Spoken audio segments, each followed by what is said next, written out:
So while I figure out the microphone situation, let us pray together.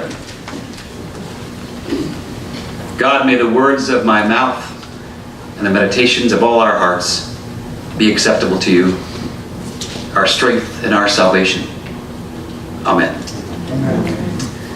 So very soon, in just about 2.5 hours, if you stay for the party and all the dessert afterwards, our time together will become a memory.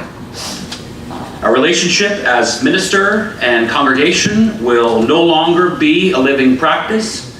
Instead, it will all kind of drift into a collective memory that each of us will have to decide what to take from and what to leave behind. But today, I thought it was more important to talk about what happens after that. After that, we all veer into uncharted territory. At the empty space at the edge of our maps. And talking to many of you on staff and in the congregation over the past few weeks, I am reminded that just how scary uncharted territory can be. Our brains all crave context and data and strategic planning. All of us want this. We want to pretend we can figure it out all in advance, that the world is going to give us logical maps built off reliable information that can allow us to keep safe. And I do not mean to imply that those things are not important, that they don't have their place. But the most terrifying of all spiritual truths might be this, that no such maps exist. Not really. And if we are honest, whether we claim to be believers or atheists, I know there's a lot of both in this congregation, the truth at the bottom of each of us is that underneath our acts is that we're all agnostics. Underneath all the things we say, we really don't know anything. And this is where we are left with only faith to guide us. Now, at the very beginning of my time with all of you, on the very first Sunday upstairs with all of you, I think it was November 2nd, 2014, I proposed a kind of spiritual thought experiment.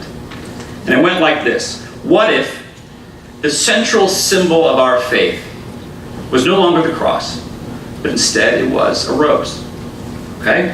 And I said back then, this really isn't an intellectual question for the head so much as it is a question for the heart. And I wasn't suggesting that we should abandon the cross. I'm not saying it's not important in its own way, but what if, just for the sake of trying something, what if we let the cross fade into the background for a moment, along with the dove and the fish? And what if, for the sake of taking a fresh look at something very difficult to see clearly after 2,000 years of history, what if we experimented with being a church of the rose?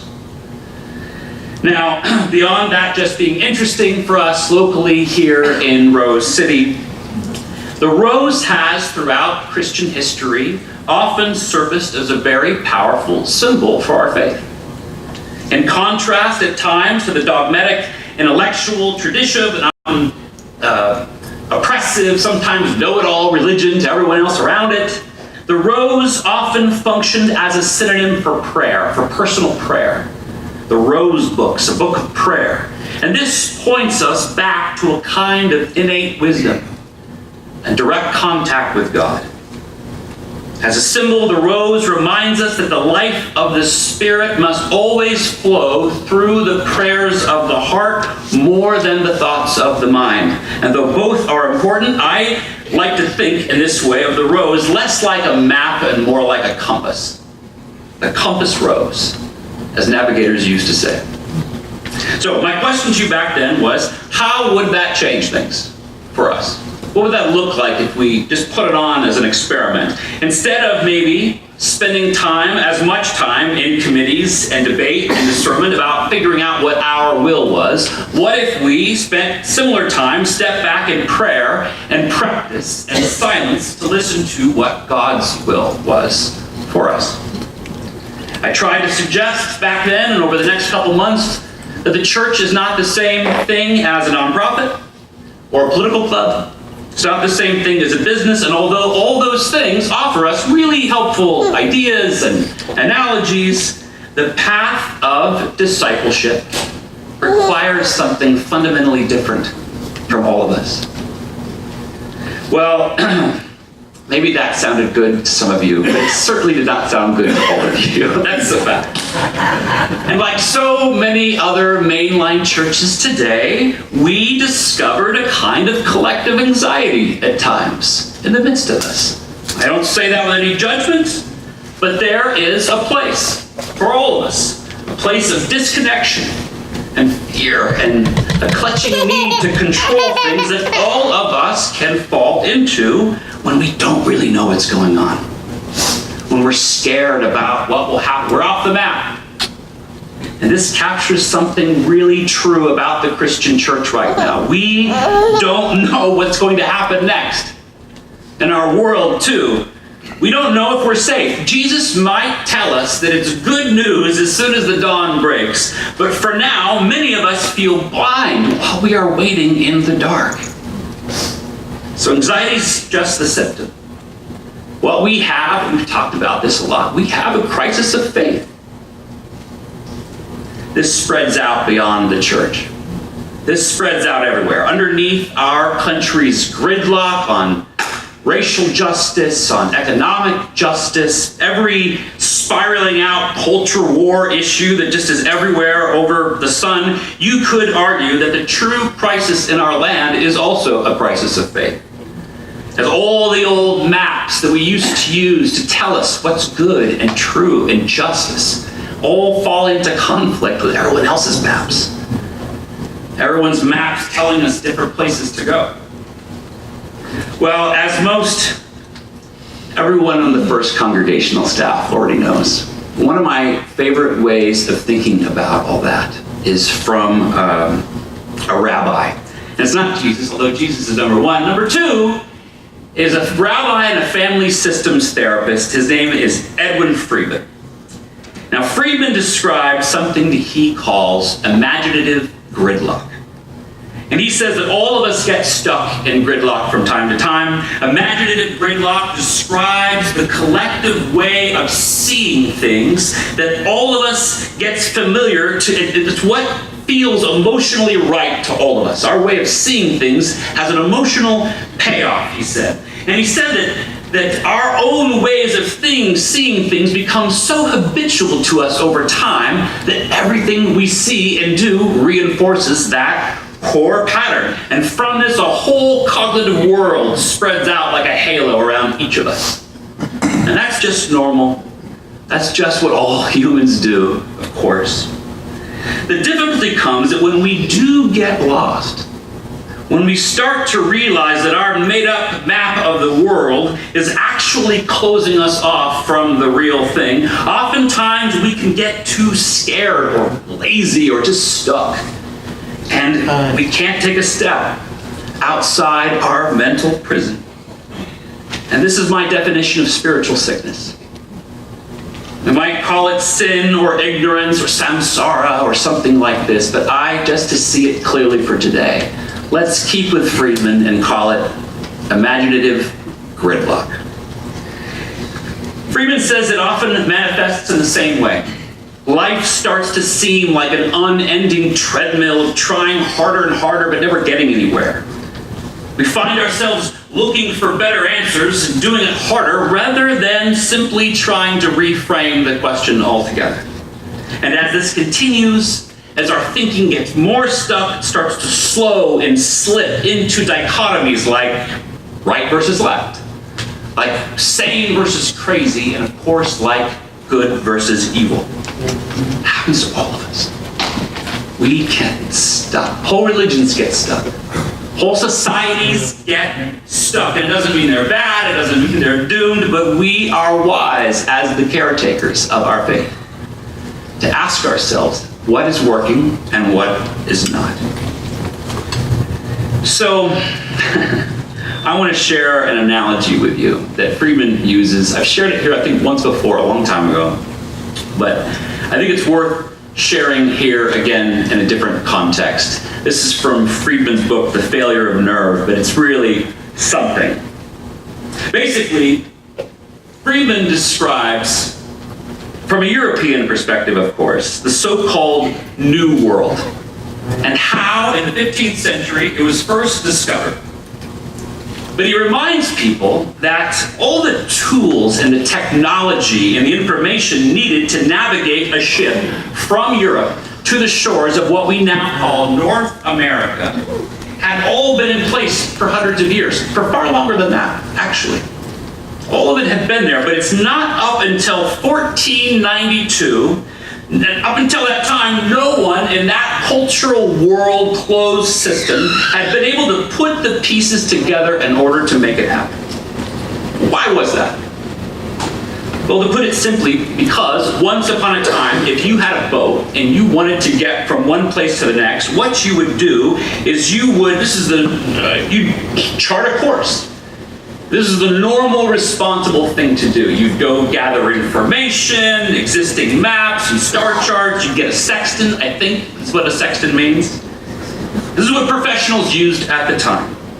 This is what plotting a course was, what navigation was. You went out and gathered data and you made a plan, a procedure that you could follow one step at a time until you got to where you were going.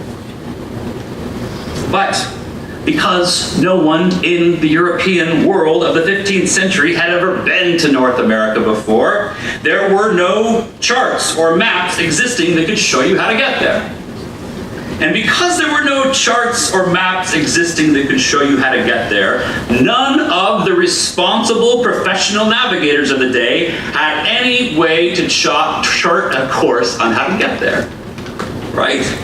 The experts could only go as far as the places that people had already been.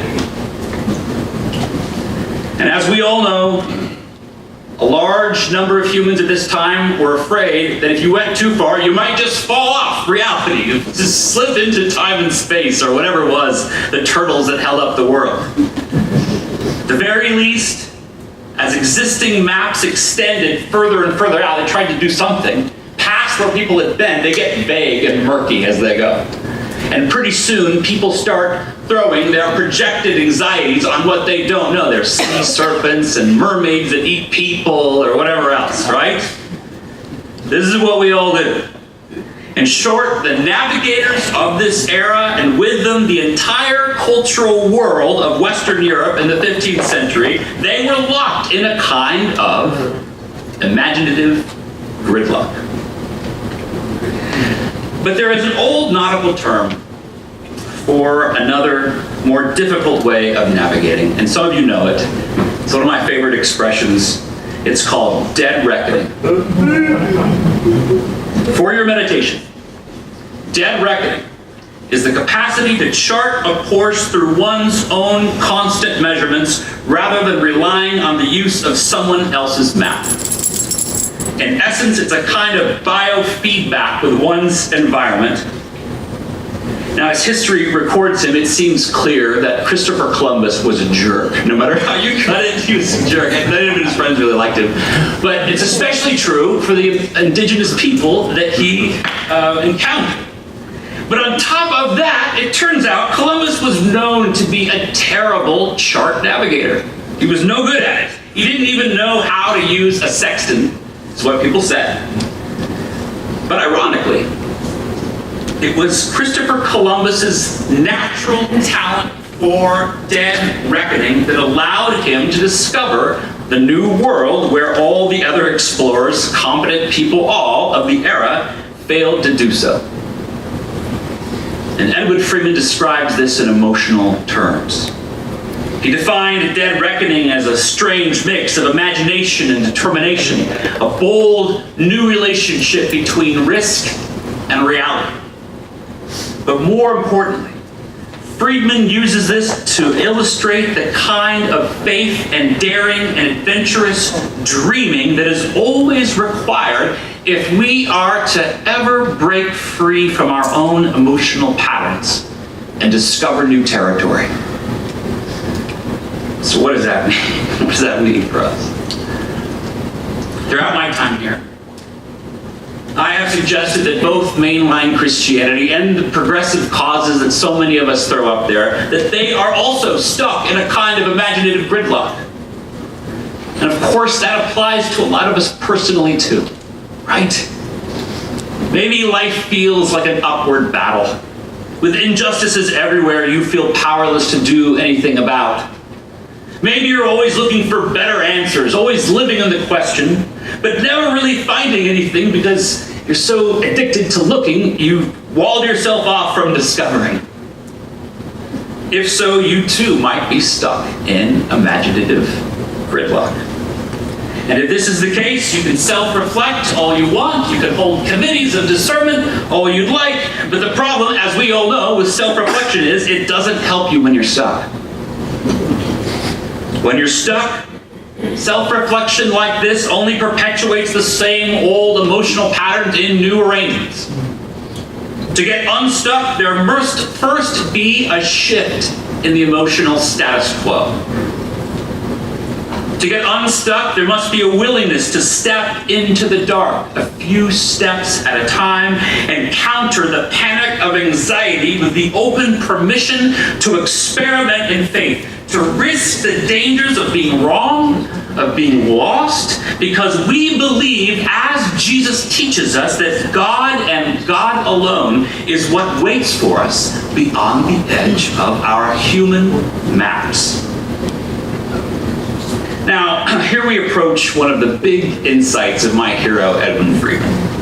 And for my money, it's also one of the big insights of Jesus as he contracted himself to the religious world of his time. Friedman suggests that for any of us to break out of our imaginative gridlock, we must first forego all our usual tendencies towards seriousness, information gathering, and pre-planning. He's a big hero of the management world. It's not just me. Instead, he says we trade them for playfulness, risk-taking, and permission-giving.